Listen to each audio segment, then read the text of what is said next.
So today's topic is electric potential energy of a system of 3-point charges. Let us consider 3-point charges Q1, Q2 and Q3 at position R1, R2, R3. So ये हमारे पास x axis, y axis, z axis है. ये हमारे पास first charge है Q1, second charge Q2 and third charge Q3 है और ये इनके पोजीशन वेक्टर्स हैं. So let us consider the charge Q1 is placed at point A. हमने इसको यहाँ पे रखा हुआ पॉइंट A पे. When there is no charge, तो हमने इसे A पॉइंट पे रखा हुआ है. यहाँ पे कोई भी चार्ज नहीं है, तो हैंस उस पर कोई वर्डन करने की ज़रूरत नहीं है क्योंकि यहाँ पर पहले से कोई चार्ज नहीं है, तो हमें उस पर कोई वर्डन करने की जरूरत नहीं. उसे ईजिली यहाँ पे पॉइंट A पे पुट कर सकते हैं. ओके, तो वर्डन इन दिस केस क्या होगा, हमारे पास 0 होगा. ओके, इजी है. अब थोड़ा ज़्यादा ध्यान देने वाली बात है. नाउ अब अगर मैं किसी चार्ज नंबर 2 को लाता हूँ from infinity two point B से, मैं कहीं और से लेके आता हूँ पॉइंट B पे Q2 चार्ज को, तो मुझे वर्डन करना पड़ेगा. क्यों? क्योंकि यहाँ पे पहले से एक चार्ज रखा हुआ, तो मुझे इस चार्ज को इसकी फील्ड में लाना होगा. तो यहाँ पे ध्यान रखना बच्चों, जो फॉर्मूला है QV, ध्यान रखना. तो यहाँ पे मैं चार्ज को ला रहा हूँ Q2 को किसकी फील्ड में ला रहा हूँ, इसकी पोटेंशियल में ला रहा हूँ. तो मुझे वर्डन जो करना होगा, मुझे वो मल्टीप्लाई होगा इस चार्ज की और and the potential due to the first charge, और मल्टीप्लाई कर देंगे सेकंड चार्ज के मैग्नीट्यूड के, इसके इक्वल होगा. चलिए मैं लिख देता हूँ एक बार. Now the work done in bringing charge Q2, work done in bringing, जब हम bringing the charge Q2 from infinity to B in the presence of charge Q1, तो चार्ज Q1 के प्रेजेंस में जब हम Q2 को लाएंगे, तो जो हमें वर्क डन करना होगा वो होगा charge Q2 into the potential due to the first charge. मैं यहाँ पे 1 लिख सकता हूँ, थोड़ा इजी रहेगा. अब ये 1 है क्या, तो ये 1 क्या है, this is the potential due to the first charge. तो वो आगे चल के क्या हो जाएगा, W2 इक्वल्स टू में Q2 potential due to first charge का होगा Q1 इनका 1/4 पाई एप्सिलॉन नॉट. और ये यहाँ से यहाँ तक कितना डिस्टेंस है, R1 है ना, और यहाँ से यहाँ तक कितना डिस्टेंस है, R2. तो ये कितना डिस्टेंस होगा, तो अगर आप इसको वेक्टर मान लीजिए, इसको वेक्टर मान लीजिए, तो ये कितना होगा, ये होगा हमारे पास R2 वेक्टर माइनस R1. तो जब मैं इस चार्ज को Q2 को इन्फिनिटी से यहाँ पे ला के रखूँगा, तो फर्स्ट चार्ज उसके बीच में डिस्टेंस जो होगा हमारे पास, यानी कि इस चार्ज की वजह से इस पॉइंट पे जो पोटेंशियल होगा वो क्या होगा, इस डिस्टेंस यानी charge divided by that distance into में 1/4 पाई एप्सिलॉन नॉट होगा. यहाँ पे आएगा R2 माइनस R1. दोबारा समझिए, मैंने V1 को लिखा है Q1 by R2 minus R1 that is 1/4 pi epsilon naught. तो ये क्या हमारे पास potential due to the first charge at point B. ठीक है, पोटेंशियल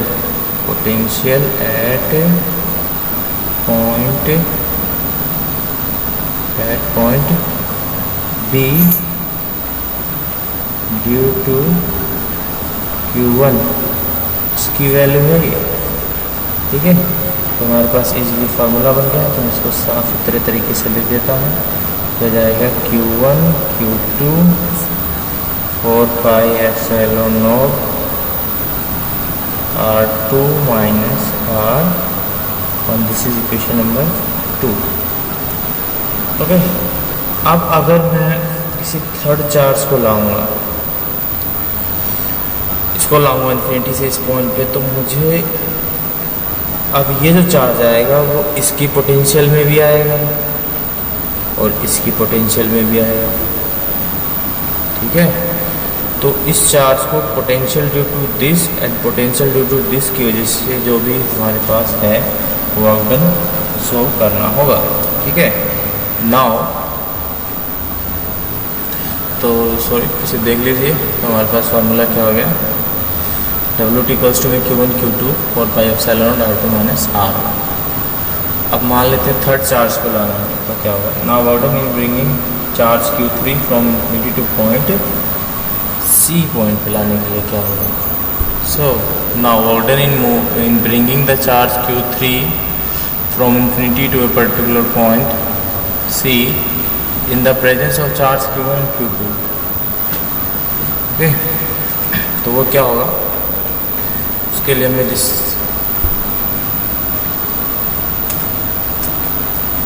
तो जब हमारा चार्ज Q3 को यहाँ पे लाएंगे तो इसकी वजह से इस पॉइंट पे पोटेंशियल निकालेंगे, तो हमें इस डिस्टेंस की ज़रूरत है। तो ये डिस्टेंस क्या होगा, तो ये वेक्टर क्वांटिटी इधर है, अब ये वेक्टर इधर का, ये वेक्टर इधर का, तो ये वेक्टर कहाँ गया, तो मान लेते हैं वेक्टर हमारे पास कहाँ गया, इधर गया। तो इस वाले लेंथ की क्या वैल्यू होगी, तो this is R2 this is R3, तो ये भी क्या है हमारे पास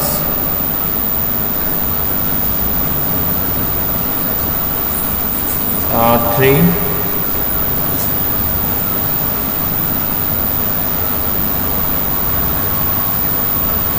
इसकी डायरेक्शन सॉरी यहाँ से नहीं, इसकी डायरेक्शन यहाँ ले लीजिए, तो हो जाएगा R3 माइनस R2 हो जाएगा पोजीशन वेक्टर की वैल्यू इसकी।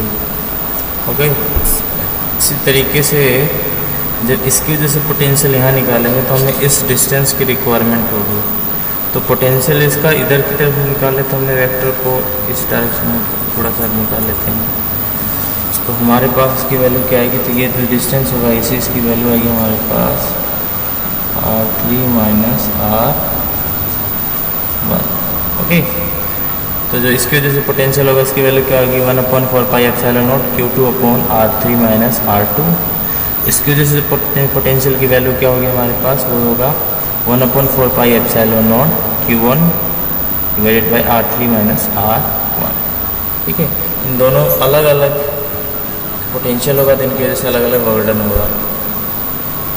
सो इन दिस केस हमारे पास जो वर्क डन होगा वो होगा W3। तो वर्क डन हमारे पास होगा जब हम Q3 चार्ज को ला रहे हैं in the presence of charge Q1। Okay, तो सॉरी इसको थोड़ा सा होगा 1/4 पाई एप्सिलॉन नॉट होता। So the burden on the third charge due to the potential of first charge will be, this is Q3 into V1 plus burden on the third charge due to the potential of charge V2। इनकी values क्या होंगी तो मैं लिख देता हूँ, तो क्या आएगी W3। सो पहले सेपरेटली लिख देता हूँ, तो V1 क्या आएगा, दैट इज Q1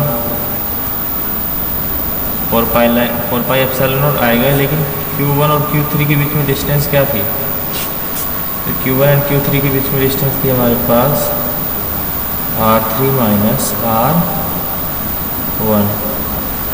ये हो गया Q1 अपन दिस पोटेंशियल, इसकी वैल्यू क्या होगी हमारे पास 4 pi epsilon naught. Similarly Q3 यहाँ पे भी है, potential due to the Q2 charge क्या है हमारे पास, डिस्टेंस ये तो ये आना ही है हमारे पास 4 पाई एप्सिलॉन। डिस्टेंस के अंदर होगी, तो डिस्टेंस इन दोनों के बीच में R3 minus R2। This is equation number 3। तो हमने देखा जब हमने फर्स्ट चार्ज को लाया तो वहाँ पे कोई चार्ज नहीं था, तो कोई वर्क नहीं था, W1 क्या था 0। जब सेकंड वाले चार्ज को लाया तो in the presence of first charge, तो उसके फर्स्ट चार्ज की वजह से जो पोटेंशियल अप्लाई हुआ तो उसकी वजह से वर्क डन क्या है, उसकी वैल्यू आई हमारे पास Q2 V1। यहाँ पे मैंने V1 जो माना है मैं बता देता हूँ, मैंने V1 को माना है इस केस के लिए 4 पाई एप्सिलॉन नॉट Q1 है हमारे पास, और डिस्टेंस जो हमेशा चेंज होता रहेगा क्योंकि पोटेंशियल अलग अलग डिस्टेंस पे अलग अलग वैल्यू होती है। सिमिलरली V2 हमारे पास क्या हो जाएगा, थोड़ा सा चेंज हो जाएगा, तो यहाँ पे हो जाएगा, मैंने इसको माना है Q2, यहाँ पे 1/4 पाई एप्सिलॉन नॉट हो गया हमारे पास R3 माइनस R2। ओके, तो जब ये सभी वैल्यूज सारे बॉर्डन आ चुके हैं तो टोटल बॉर्डन कितना होगा, और टोटल वर्क डन तो क्या होगा, हमें ऐड करना होगा, एडिंग इक्वेशन 1, 2 एंड 3। उसकी वैल्यू आएगी W इक्वल्स टू में W1 plus W2 plus W3, तो वो आएगा हमारे पास 1/4 पाई एप्सिलॉन नॉट। पहला W ये तो 0 है, दूसरे वाले की वैल्यू लिखते हैं Q1 Q2 R2 minus R1। Okay, 1/4 pi epsilon not Q1 Q3 R3 minus R1 है, इसका मोड लास्ट है हमारे पास 1/4 pi epsilon not Q2 and Q3, और ये हमारे पास क्या आ गया R3 माइनस R2। तो अगर आपके पास 3 चार्जेस हैं, तो अगर आप पेयर बनाएं तो ये बॉर्डन को हम एनर्जी से रिप्रेजेंट कर सकते हैं, that is W equals to this. तो समेशन वाला एक टर्म होता है, तो यहाँ पे अगर आप देखें जोड़े Q का किसके साथ है, 2 के साथ है, Q का किसके 1 का 2 के साथ, 1 का 3 के साथ है, ऐसे कितना आना था Q का 2 के 1, 6 पेयर बन सकते हैं यहाँ पे, I और J के कितने बन सकते हैं 1 1 2 2 3 3। तो 1 के साथ जो पेयर बनेगा हमारे पास 2 का बन सकता है, 3 का बन सकता है, 2 के साथ 1 का बनेगा, 2 के साथ 3 का बनेगा, अलग अलग वाले, 3 के साथ 1 का, 3 के साथ 2 का। तो आपके पास 6 पेयर बनेंगे, और आप यहाँ पे देखेंगे 3 1 1 3 सेम हो जा रहे हैं, 1 2 2 1 सेम हो जा रहे हैं, 3 2 2 3 सेम हो जा रहे हैं। तो इस तरीके से हम क्या लिख सकते हैं, इसमें इन 6 पेयर्स का अगर एक साथ लिख लें, अगर मैं 6 पेयर्स को लिखूँ तो क्या आएगा 1/4 पाई एप्सिलॉन नॉट। अगर आप थोड़ा मैथमेटिक्स अच्छे से करते हैं तो इन चीज़ों को मैं इस तरीके से कनेक्ट कर सकता हूँ, समेशन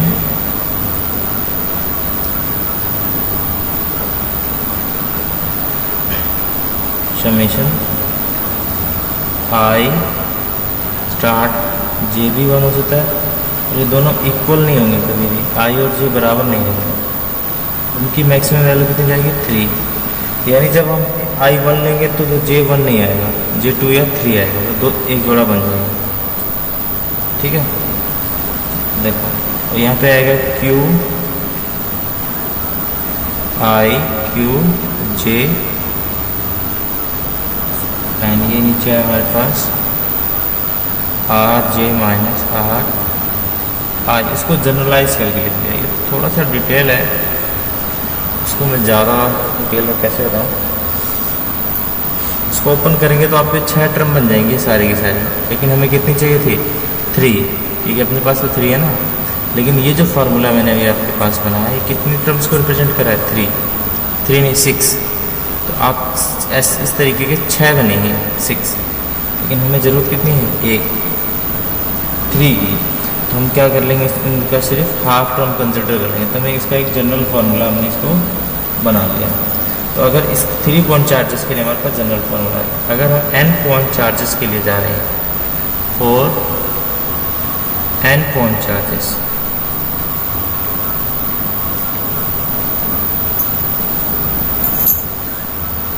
तो उस केस में हमारे पास फार्मूला आएगा 1/2 1/4 पाई एप्सिलॉन नॉट समेशन।